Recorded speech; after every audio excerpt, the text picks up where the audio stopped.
Do you guys mind if I drop some lore here? Is that okay? Is that okay if we do a little lore drop?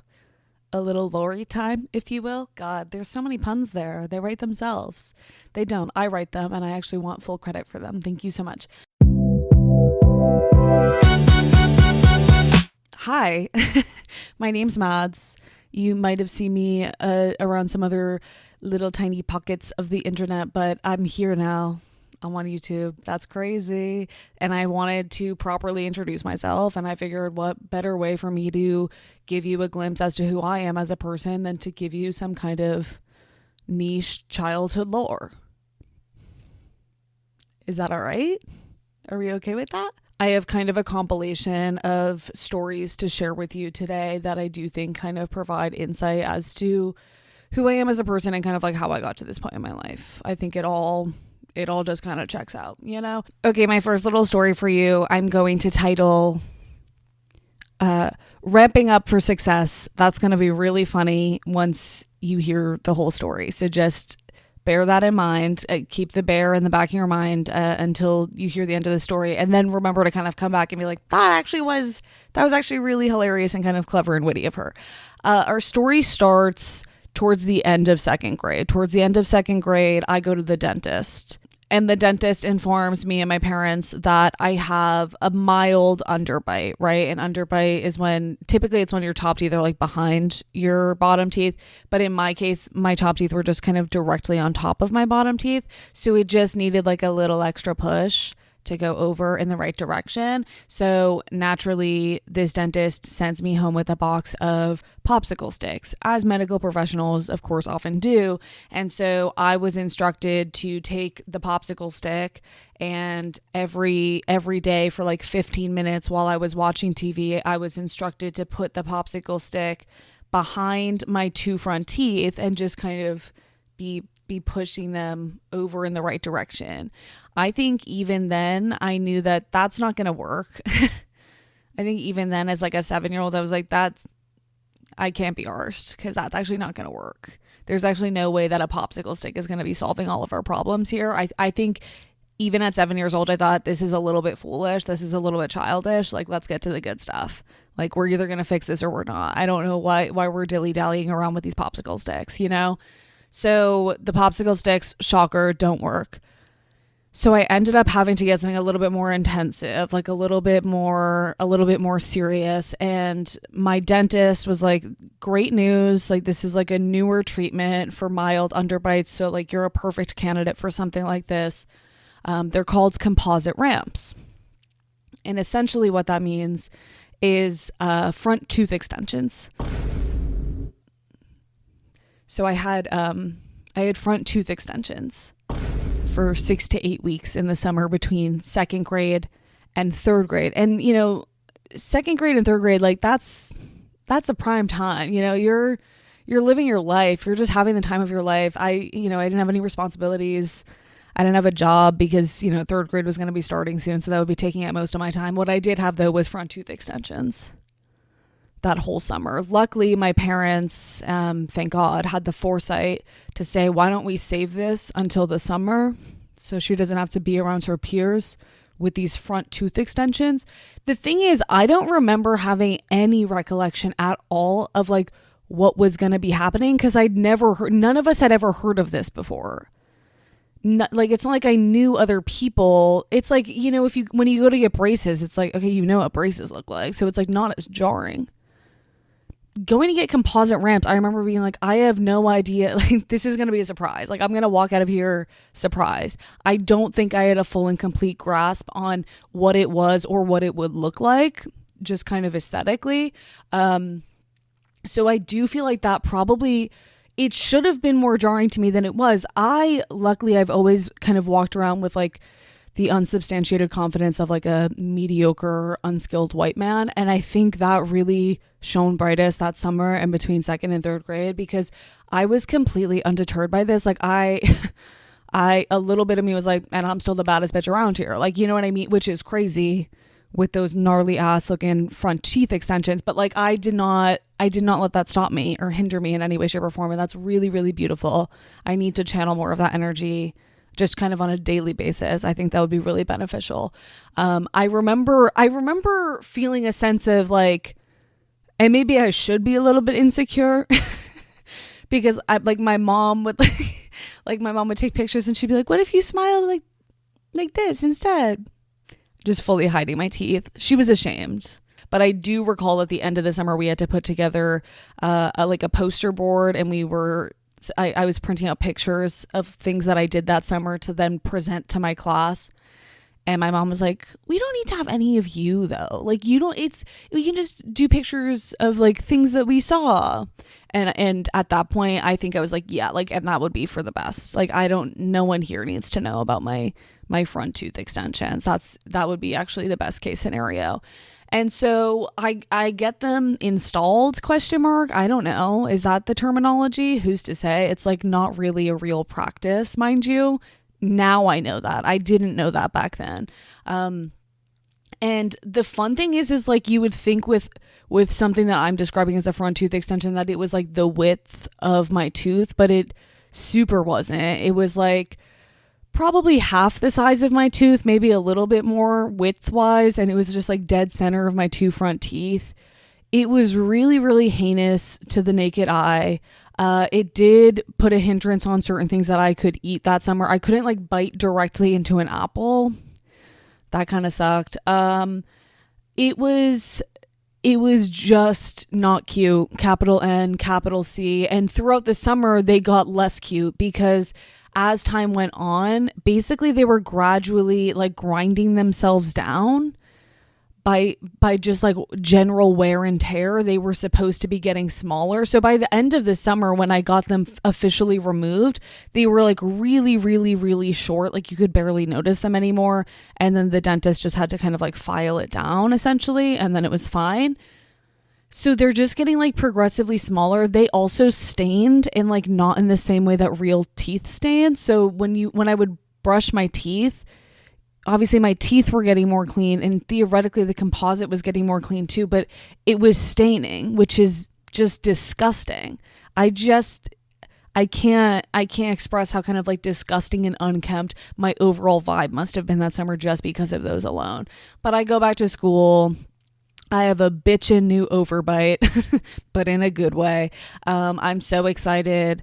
I don't think I gave an F, to be honest with you. But one thing that is really interesting is like, this has been something that my family has joked about for years. It's like, yeah, I remember when I had to get my front teeth extensions. And it wasn't until a few years ago that I was like, I was going to post a TikTok about it. And then I was like, I need to look up a picture of what composite ramps look like so I can show people like how crazy they are, because a lot of people have never heard of them, didn't know anyone who got them. So I go to Google it. Nothing's coming up on Google. Nothing is coming up on Google. What do you mean? I'm typing in like everything I can think of because I'm like, maybe composite ramps isn't the technical term for them anymore. So I'm like looking up like composite extensions on front, looking up everything I can find. I'm not finding a single thing. I am flabbergasted. And so I post a TikTok about it. Nonetheless, I was able to find an old picture of myself with composite ramps. So I use that as kind of reference. And to my shock, I get a comment from someone who says, oh my God, I actually also had composite ramps. Guess who that person was? One of my neighbors from my childhood who went to the same dentist as me. So now conspiracy theory forming. This man just went to a conference. Like, this is a classic case of your old man dentist goes to a conference and decides, I need to try something new. I want to shake it up. I want to put this new skill to the test. And so he saw me, but when he looked at me, I don't think he saw a human girl. I think he saw a guinea pig. In that moment, I was a guinea pig to him. And evidently, so is my friend Lauren. Shout out Lauren. She went through a very similar trauma. We have since formed a support group. We meet every Thursday. It's really beautiful.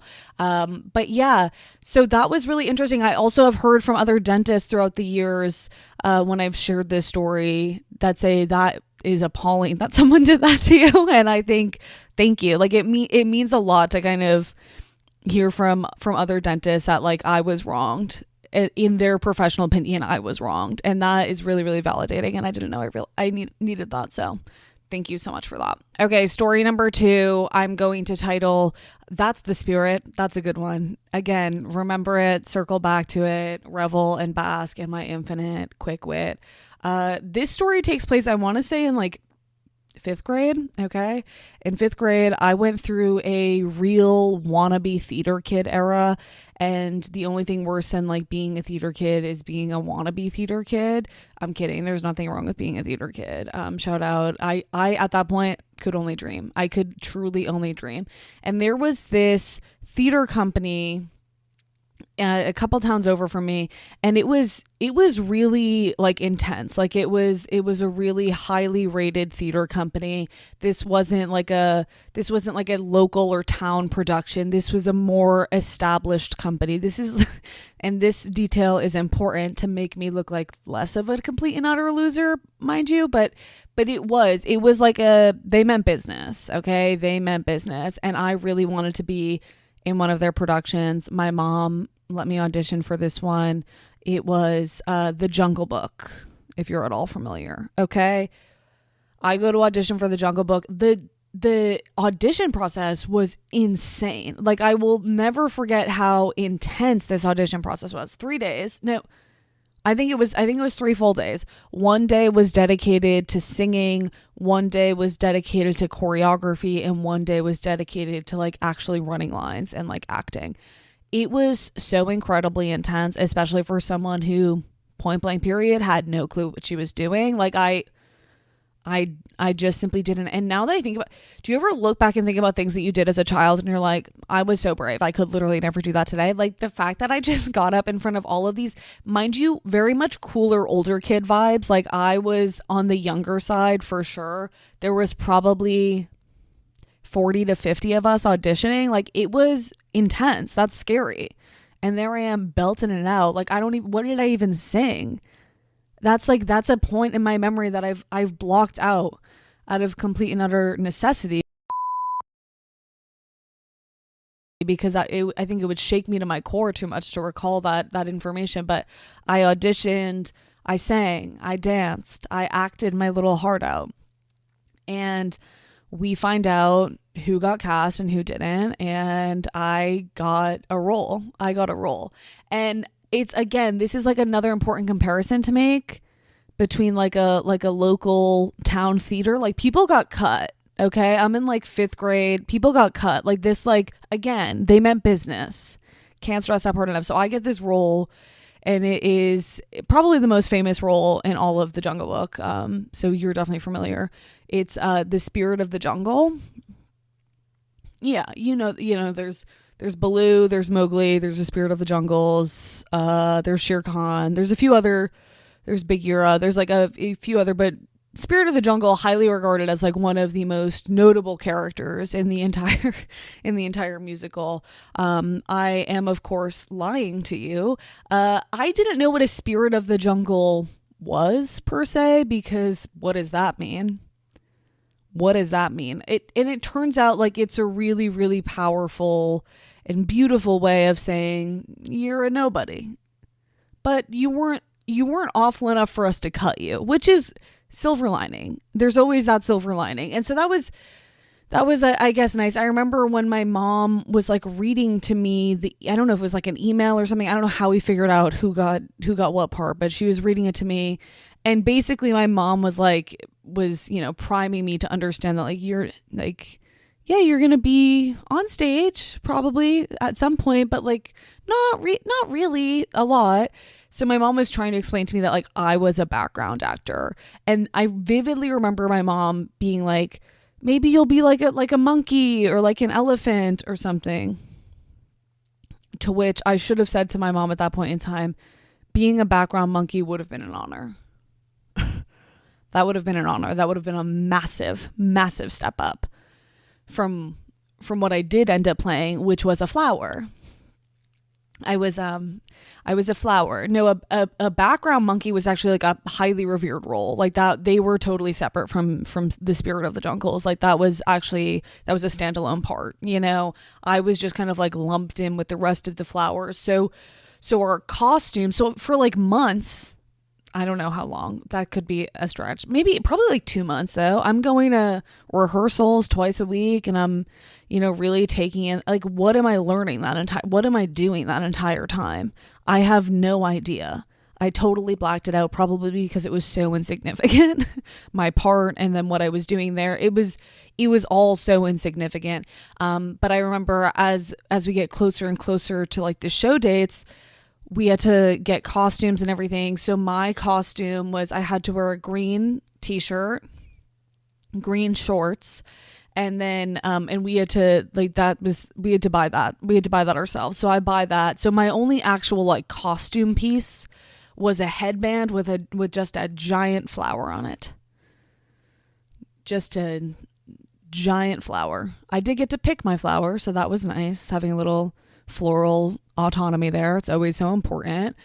And so I will say, kind of a flex, I was on stage the entire time. That show weekend, we had 3 shows. We had a Friday night. Maybe we just had 2. I think we had a Friday night and we had like a Sunday matinee. And I was on stage the entire duration of both of those performances. What was I doing? Great question. I was sitting. I was sitting on stage with the other flowers, kind of being part of the set. You could say part of the set dressing, if you will. I was sitting there fabulously, looking great, looking like a flower, and I was reacting.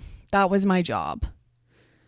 We were supposed to just kind of be taking in what was happening on stage, kind of along with the audience. It's kind of we were kind of like a laugh track. We were telling the audience how they should be feeling.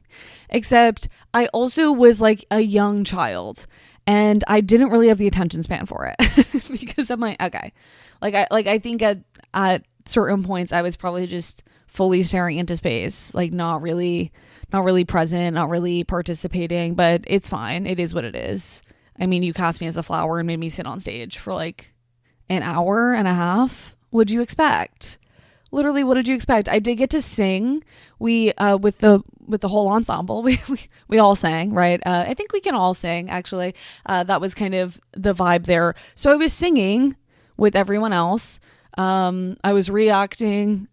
I think at one point we had to gasp audibly, so that could count as a line when you think about it. But that was a pretty crucial role for me, and believe it or not, that was the beginning and also the end of my onstage career. Unfortunately, I took that as a sign that it needed to be, and I said, and I've done my part, I've done all I can do here, and I took my final bow, and that's really beautiful. Okay, my next story is aptly and briefly titled Wow, and that'll make a lot of sense very quickly. When I was in 3rd grade, a lot happened for me in 3rd grade. It was the year of the composite ramps, but it was also the year of Wow, the Catholic TV game show that I was a contestant on, of course. When I was in elementary school, my mom and consequently myself were going through a big church phase. Okay, my mom was raised Catholic. She worked at a Catholic school. We'll get to that, okay? I by default was also raised Catholic, right?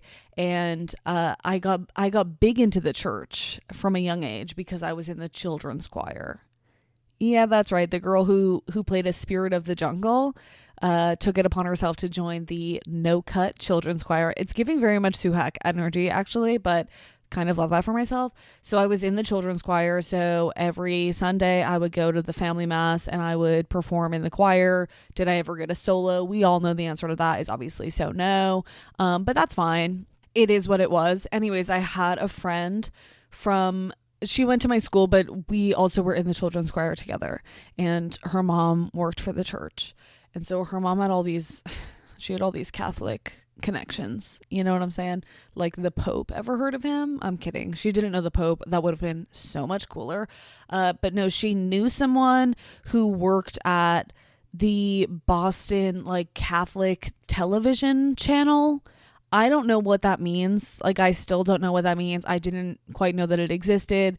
It was a it was exactly, well, it's, I don't need to explain it to you. It was a Catholic television channel, but like a local access type one. And they evidently hosted game shows on it, which feels like they were doing a lot, like good for them, honestly. They're like, yeah, we have to be hosting game shows because that's what God had intended for us, of course. And so I was asked by my friend to come with her to participate in said game show. And I had never watched this channel. I had no idea. How this game show worked. All I saw in my mind was like, this is my big break. Okay. And this is potentially, this was like the foreshadowing of the Spirit of the Jungle incident. But like, one thing about me was like, I wanted all eyes on me, whether that was on a Catholic game show, whether that was on stage at a local production of The Jungle Book. Like, I was going to do whatever it took to get into a position where all eyes were on me. Okay. And so I end up going the day of the show, the day we were filming, and we were at this like local TV studio, which was like, it was really cool. Like, it was actually cool. I remember thinking fully in earnest that there would be hair and makeup. Like, to me, I was like, and this is probably how Hannah Montana got her start as well. This makes a lot of sense. It's just, I'm going through the motions, and then like, next thing you know, I'll be Hannah Montana. Like, that was truly how I was viewing it at that moment. Shocked and horrified to learn that there wasn't hair and makeup. It's fine. No, it's fine. I'll get over it. Don't worry about me. So I end up participating in this game show, and the game show was set up where there was like 3 or 4 contestants, and basically there was these like older kids, probably in like high school, who were there was these older kids who were probably in high school, and they were the hosts of the game show. And so they would just ask us different like questions about Jesus. And then if we had an answer, we would like raise our hand. And then if we got it right, we would get a point. It was a very, very, very generic type of game show. There was no bells nor any whistles. And so I remember thinking in this moment, this is actually, it's kind of full circle. This is kind of where I discovered you can bullshit anything, right? Because I remember answering a question and just being like, because that's of course what Jesus would want, is for you to give back to the poor. And they were like, and that's a great answer, and you get a point. And really, if you end anything, I should have probably pursued pageants maybe, because I think I was really good at kind of being like, you just have to give back to the poor, and then of course Jesus will love you and you will win. And it just ended up being kind of like a fan favorite every single time, which was great. However, did I win the game show? No. And that's because we all tied. And so the prize was supposed to be a boogie board, but they didn't have enough boogie boards for all of us because we all won, which is very, very Jesus that we all won as well when you think about it. But so I didn't get a prize, and no one technically won. So I didn't get hair and makeup or a boogie board. What am I supposed to do with that? What am I supposed to go home and tell my parents? Hey guys, I didn't even get a boogie board, and I didn't get my hair and makeup done. Awesome. I just look like a loser now. And I do remember watching the episode on TV. I'm sure I could find it somewhere.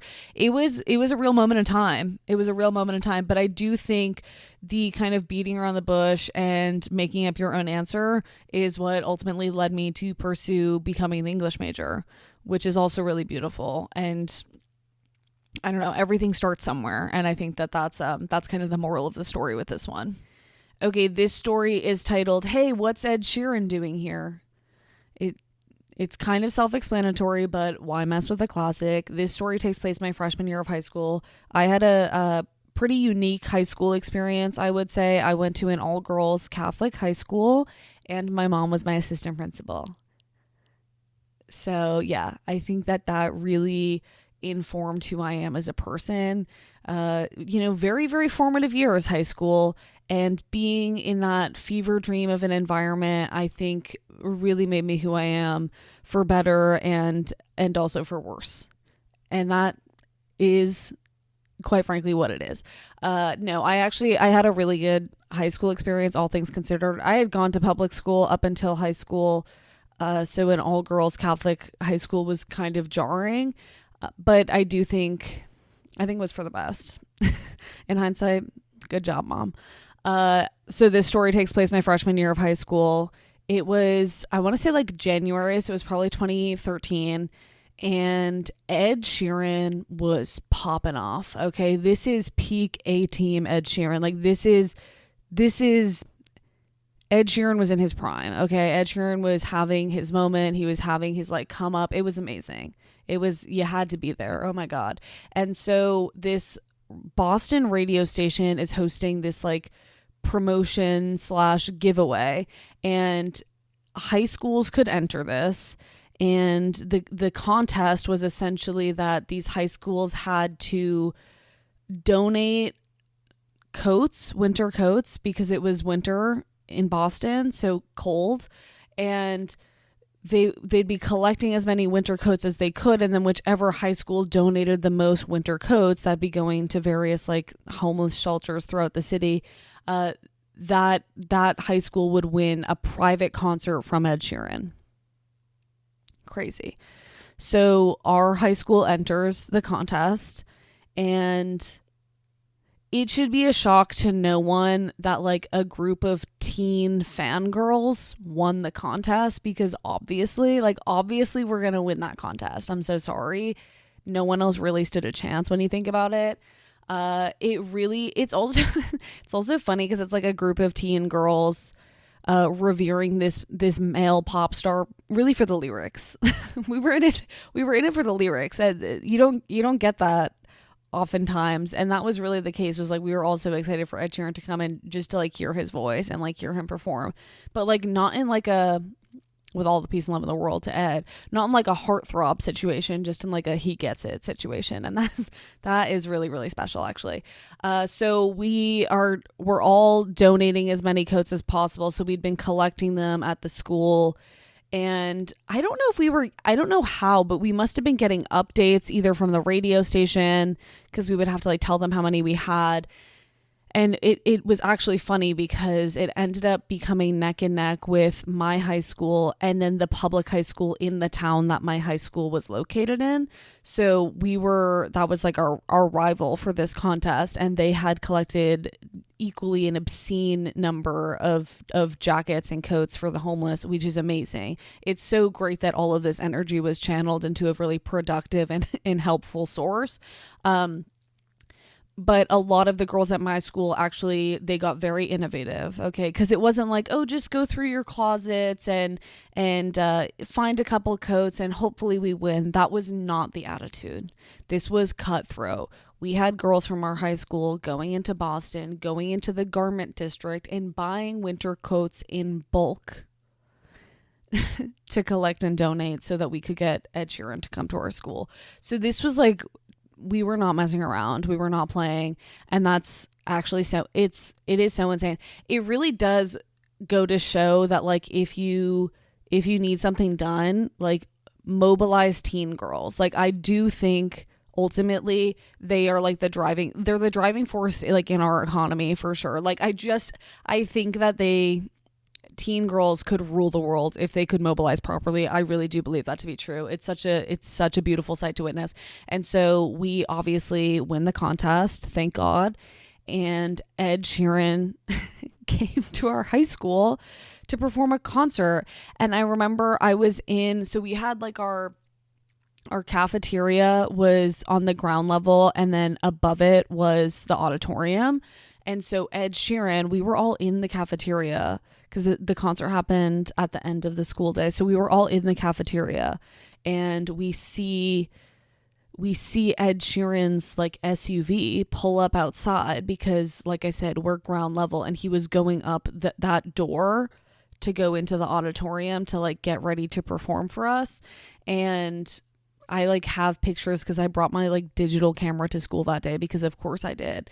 I like have pictures of Ed Sheeran entering into our high school. He's like waving at us, and Ed Sheeran is just like, it's just like, of course it was Ed Sheeran. Do you know what I mean? And again, I mean that with like all the peace and love in the world. Like, he's obviously insanely talented, love his music, but it was just like, because it was Ed Sheeran, like, he was so awkward about it, which is so valid. Like, if being being a very talented, gifted, and like at this point extremely famous singer, and being like, okay, I guess I'm going to this random suburban all girls high school to perform for them, like, that must be very confusing to navigate. So that must have been like a weird thing of like, okay, like at that point he was like definitely selling out like arenas, and like, here we are. Like, give it up for Ed. So he gets on stage, he performs all the classics, really, which at that point the only ones I knew were like A-Team and Lego. Wasn't there a Lego one? I want to say Legoland. That can't be it. That can't. Lego House. That's a good song. That is another good song.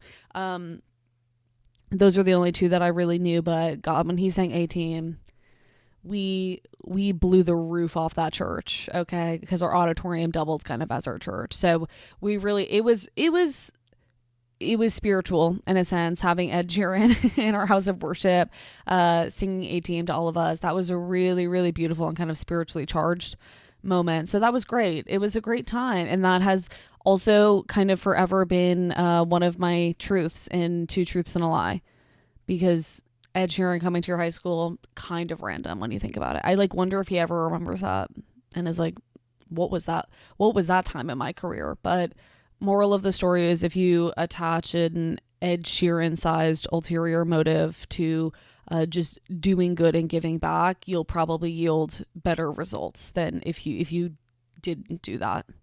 Okay, this story is titled The Macklemore You Know, okay?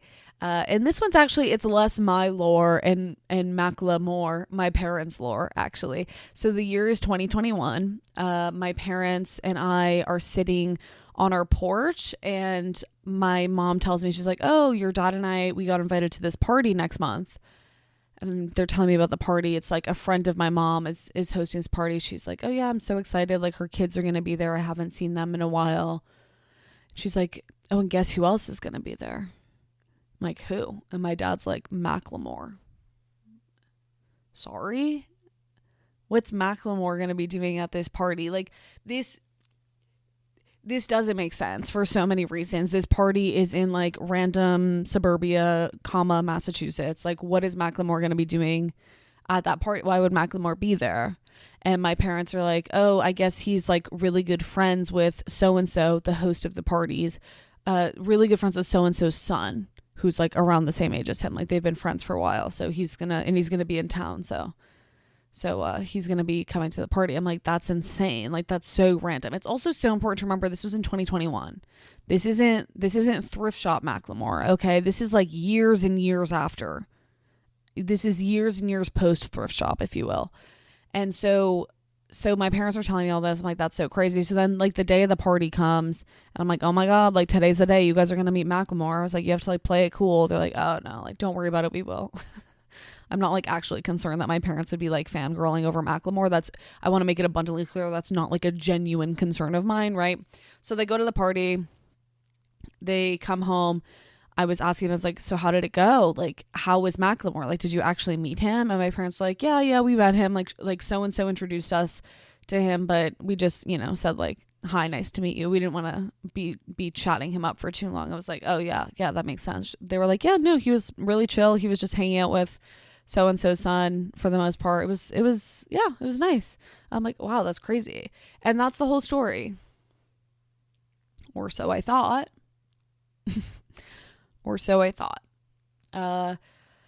Cut to about 1 calendar year later, I am sitting in an Ulta parking lot with my best friend Gretchen.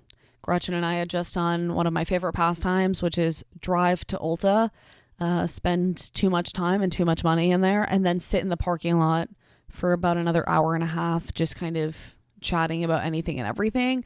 And Gretchen, it's important to know, Gretchen had aux, which means that Macklemore naturally did come on the playlist.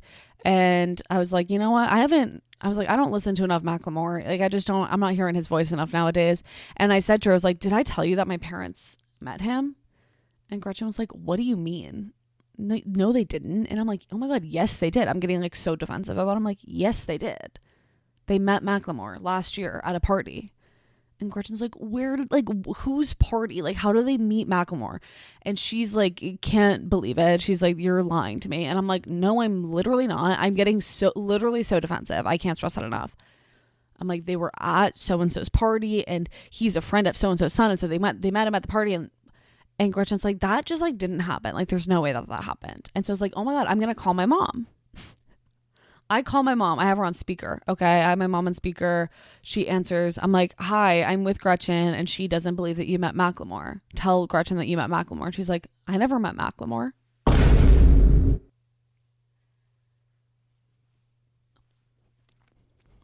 I go, what? She's like, yeah, I never met Macklemore. I go, but you told me that at that party that you and Dad met Macklemore. She's like, oh yeah, we were lying. Sorry? I'm like, what do you mean you were lying to me? She's like, I don't know. I think you were pissing me off that day. So we just lied to you about that. What do you mean? No, okay. And to a lot of people, this might not seem like a big deal. This was so bizarre for so many reasons. Number one, the fact that they set it up a month prior. Who has the foresight to set up a sick, twisted Macklemore-sized prank like that? I don't even understand that. So a month prior, randomly, as we're all sitting together on the porch, my parents make up this story that they're going to meet Macklemore. This is like so incredibly out of character for my parents because I was so shocked that they even knew who Macklemore was. Okay. If they had said someone like a Taylor Swift, if they had said like a Beyonce, if they had said someone like of that on that caliber, then I would have been like, okay, obviously you're lying. It's the fact that Macklemore was so incredibly niche and not someone that my parents would be like talking about or like referencing ever, literally ever, that I was like, that's like, it's too random to be fake because where did you like, that is so incredibly random. And then the fact that the day of the party, they're just going along with it once again, acting like, oh yeah, we're on our way to meet Macklemore. Oh yeah, we just met Macklemore and that's that. And then they never once decide to inform me like, gotcha, Macklemore wasn't actually there. Like, you're crazy. Never. They just let me go on believing it for no good reason for a solid year. I always think about this, and this would never happen, so it's irrational for me to worry about it. But I always think, what if in that 1 year time period, I somehow come face to face with Macklemore? What if that had happened?